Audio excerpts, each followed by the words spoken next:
For my second book review, I thought of featuring a star who became well-loved not only because of her unique talent but because of her genuineness. She rose to fame back in 2015 through a very popular app called Dubsmash, and this made her a hit especially among Gen Zs. Sino pa nga ba ang tinutukoy ko? Walang iba kundi ang binansagang Queen of Dubsmash, Maine Mendoza. As you may or may not know, Maine Mendoza released her own memoir back in 2017. And this is it here.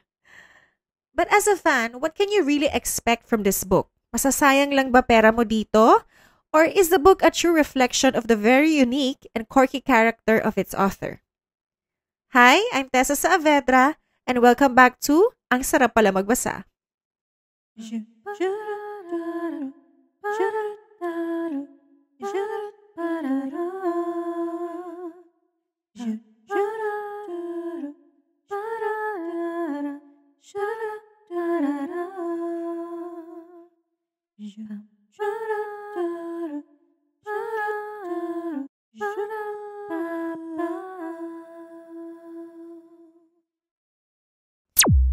So welcome back to my show, guys. Sorry po dahil po natagalan po ako mag-upload ng episode. Nagkasakit po kasi ako and I think almost 2 months din po ako nag-absent din sa trabaho ko. And because of that, syempre natagalan din po ako mag-upload ng book review because I had to recuperate. But I'm better now. If you haven't already, please don't forget to comment, like, subscribe, and hit the bell icon so that you always be updated on my latest book reviews. And if you're listening over at Spotify, please don't forget to follow my show. And together, let's build a community of bookworms. So, let's start. So, this is the book Maine Mendoza released back in 2017. And as always, let's tell something about the author.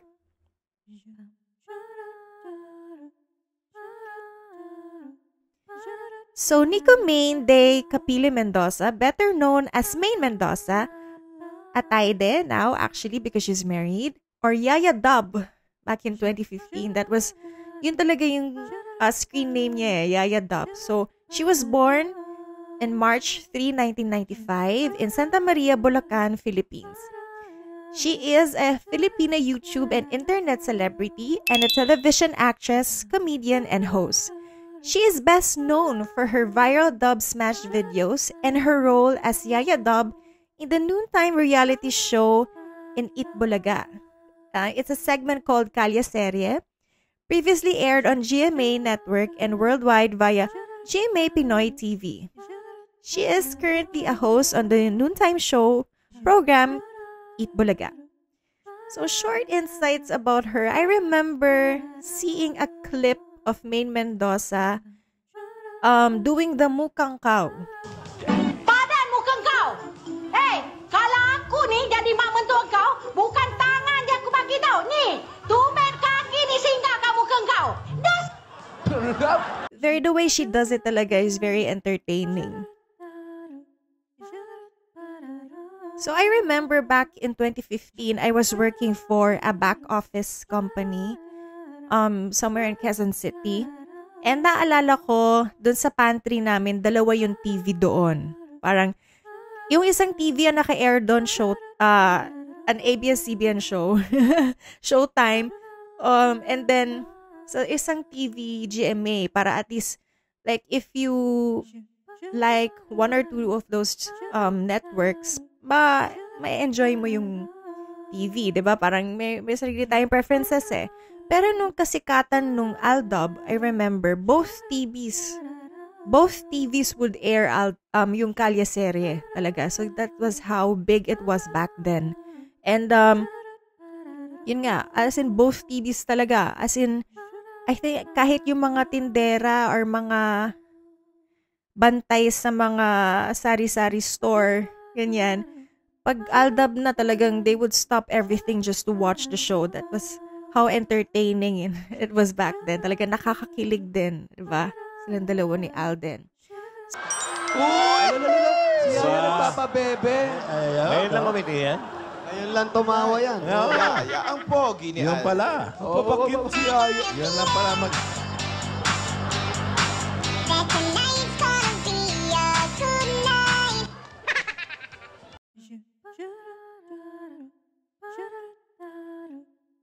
The book gives the reader a glimpse into the ups and downs the author had went through growing up. Reading through the pages, you sort of get a feel of the true nature of its author and why it truly makes her happy to entertain people. More than just a memoir, the book also includes intimate pictures, tips, playlists, compilations that would help the reader get through difficult times. So very personal siya talaga. It wasn't, parang you wouldn't feel like most memoirs kasi meron mga ghostwriters yan eh. Pero itong librong ito talagang, I could feel na talagang Maine really took her time to research or talagang really shared her most significant moments, most memorable moments in her life that really shaped her character today. Talagang ganun talaga yung feel ng libro. As someone who's used to reading memoirs that have a specific format, I got more than what I expected. So not only does the book contain stories, but also cute pictures with family, friends, and fans. So mabubusog as a fan, or if you're an avid fan of Maine Mendoza, talagang mabubusog yung mata mo sa mga iba't ibang pictures na nilagay niya. Hindi ka maboboard na basahin tong librong na to. Talagang may entertain ka. So as mentioned, she also included tips such as how to get over a breakup, how to make friends, playlists from her high school, college days, and so much more. So I think releasing this book was her team's way of maximizing the attention she was getting at that time. But rather than capitalizing, talagang I believe that this was her way of thanking her fans, for she acknowledges the fact that she would not be here without them. Talaga. So, trivia time tayo.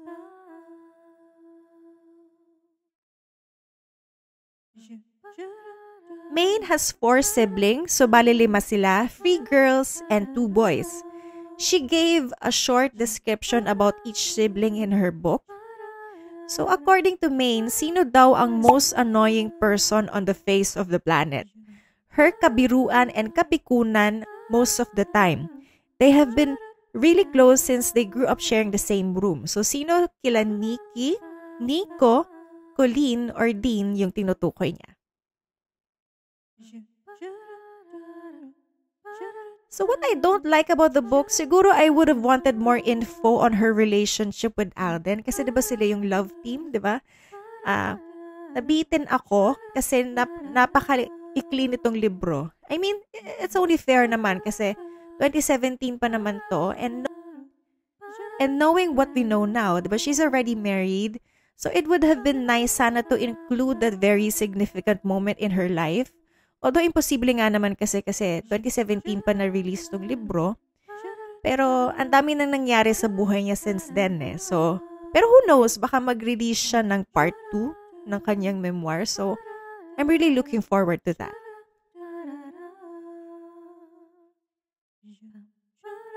So, conclusion, if you're someone who's only starting to venture into being a bookworm, this is a good start because you won't be overwhelmed with too much text. It has 50% pictures, illustrations, and 50% text. She has made the book relatable for any reader and you won't be bored scanning through her pictures. Tips, yung mga tips sections na in-include niya made it look like a rulebook guide to life. A very cool rulebook guide to life. For that, I would give the book 5 stars talaga. For a book that originally retailed at 245 pesos, napakasulit niya kasi you get so much more than just her life stories. Shinare pa niya yung paano niya in-improve yung sarili niya because like us, she has flaws. Diba? If you'd like to buy this book, I don't think na mahahanap mo pa siya sa nearest bookstores. I did a research online and it's available in Shopee or Lazada. Pero napakamahal na since it has become a rare find. So my favorite quote from the book,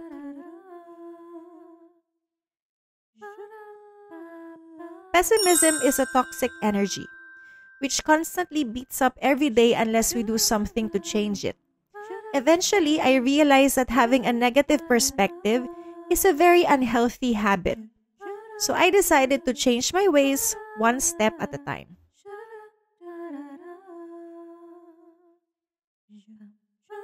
Word of the day, pessimism.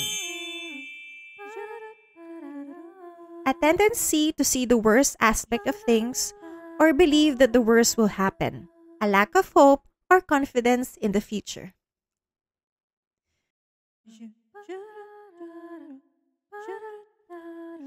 Ang sarap pala magbasa dahil sa pamamagitan ng mga memoir, ating natutunghayan ang lahat ng pinagdaanan ng tao para makamit niya ang kanyang tagumpay at ito'y nagbibigay inspirasyon sa nagbabasa. Ang sarap pala magbasa dahil napapagtanto natin na kahit ang mga sikat, simple lang din ang gusto nila sa buhay. At dahil dyan, nare-realize natin na wala silang masyadong pinagkaiba sa atin. Ang sarap pala magbasa dahil sa paglalarawan ng buhay ng isang Maine Mendoza, we've realized that it's okay to embrace your individuality, for your uniqueness will make us stand out and help you achieve success.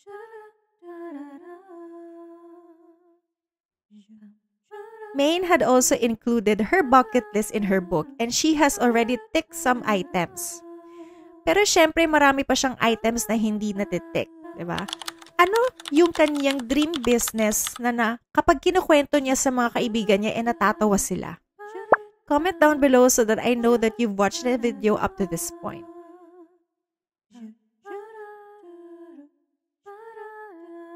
Thank you so much for listening to this episode. Don't forget to comment, like, subscribe, and hit the bell icon so that you always be updated on my latest book reviews. And if you're listening over at Spotify, please wag yun nang kalimutan i-follow yung show ko para lagi rin po kayong updated. Once again, this is Ang Sarap Pala Magbasa with your host, Tessa Saavedra. Wherever you are in the world, good morning, good afternoon, good evening. Thank you so much for listening.